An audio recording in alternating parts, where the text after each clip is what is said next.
If I could pick a prime Ferguson or a prime Guardiola, that's a difficult one. This is One-to-One with Simon Jordan. As always, don't forget to like and subscribe. Of course, keep leaving the brilliant questions in the comment section below. But let's get on with this week's show. It's interesting that the observation is about Premier League team. I'm not going to go through individual players because that's not my job. I was a former owner. We don't know anything. It's only the managers and the media that know anything, and the players. So I'll keep it to the team of the season. Interesting, it's only Premier League because life doesn't just begin and end in the Premier League. There's 3 other leagues down there which have contributed invaluably to the football pyramid, full stop.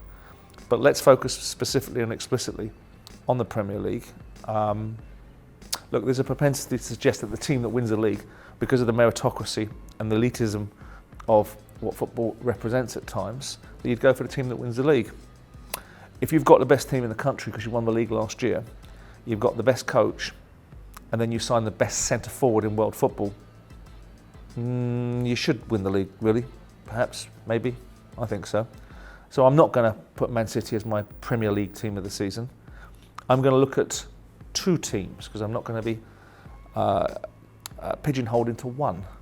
I think it's a remarkable achievement, and this one comes out of my mouth through gritted teeth, that Brighton have produced all season, not in fits and starts, but all season.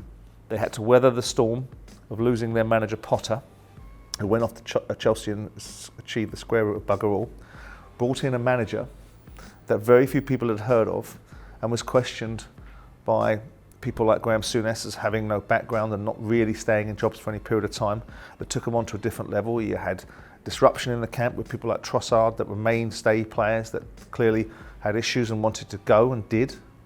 You had disruption at the beginning of the season with top players being sold and also the attempt to sign other ones from big clubs. So I think Brighton have got to be right at the top of the identification parade for who are the best side or the best outfit, full stop, because they've got a brilliant owner, they've got a great chief executive, they've got a very good manager, they've got a brilliant setup behind the scenes. They've come from absolutely a football club in the doldrums when Dick Knight was their chairman, and they were playing on a pitch with a scout hut as a ballroom. So all of that to one side, and look at the performance of the side. Remarkable football, wonderful to watch, great achievement getting to Europe. So top of my list would go Brighton, but running it close would be Newcastle, primarily because the expectation levels had ratcheted up, but notwithstanding that, the brand of football, the energy and vitality that football club has. I don't always agree with certain sections of their fan base, but one thing I will agree with is that my observations of Eddie Howe were wrong. He and Jason Tindall have done a remarkable job. It'll be fascinating to see if they continue it. So I think I'm going to say the 2 teams, rather than one, because I can, are Brighton and Newcastle that should be considered as the Premier League sides. And just so I mention something, outside of the parameters of the Premier League, you've got to give it to Burnley. Remarkable job by Vincent Kompany, coming back into the Premier League and rebuilding a side, changing its format, and coming back winning the Championship is no mean feat. If I could pick a prime Ferguson or a prime Guardiola, that's a difficult one. I mean, because of my experiences growing up and obviously owning a football team when Ferguson was around, there's a natural tendency to err towards Ferguson. Both of them have significant merit, obviously. Ferguson is my gut feel because I just think there's a culture about English football that he was very strong and robust in. But then on the other side of the argument, Guardiola has changed the landscape. Like I often say, all boats rise in a high tide, and I think the brand of football being played in the Premier League has raised in terms of technical ability.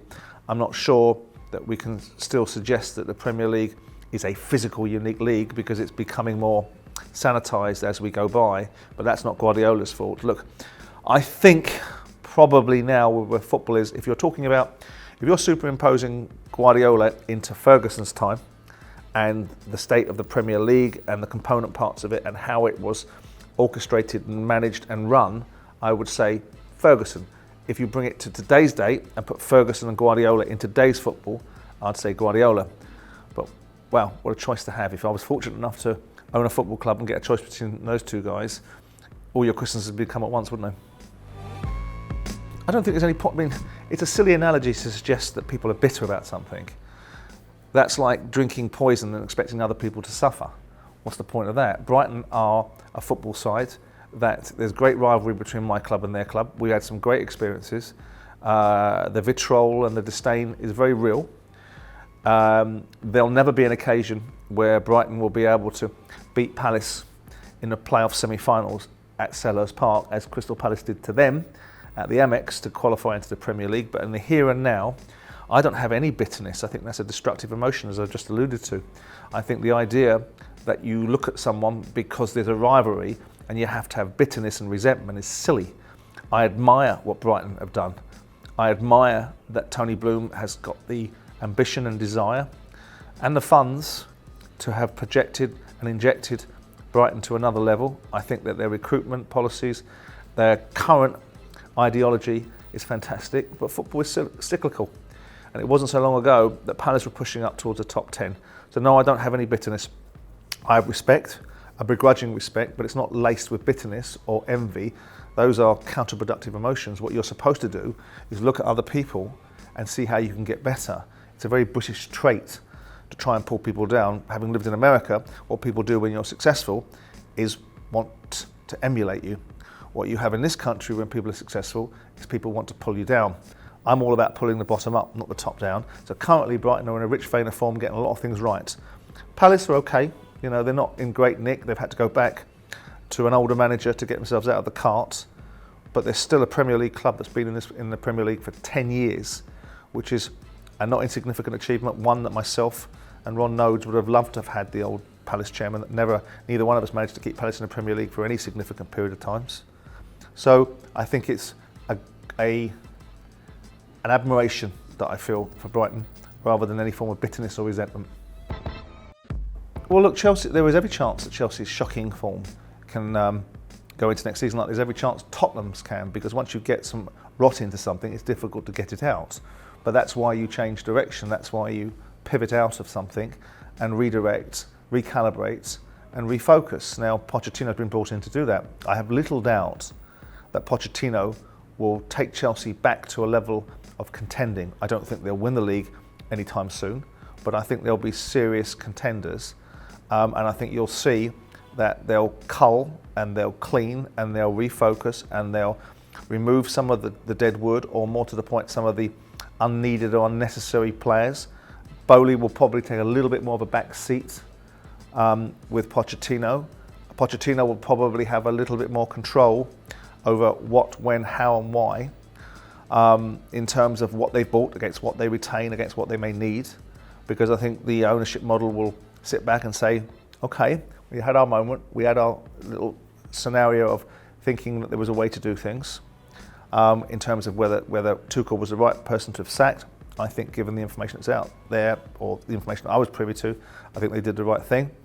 The Potter decision, they'll think, okay, we had a view, it didn't work out, we'll learn from that.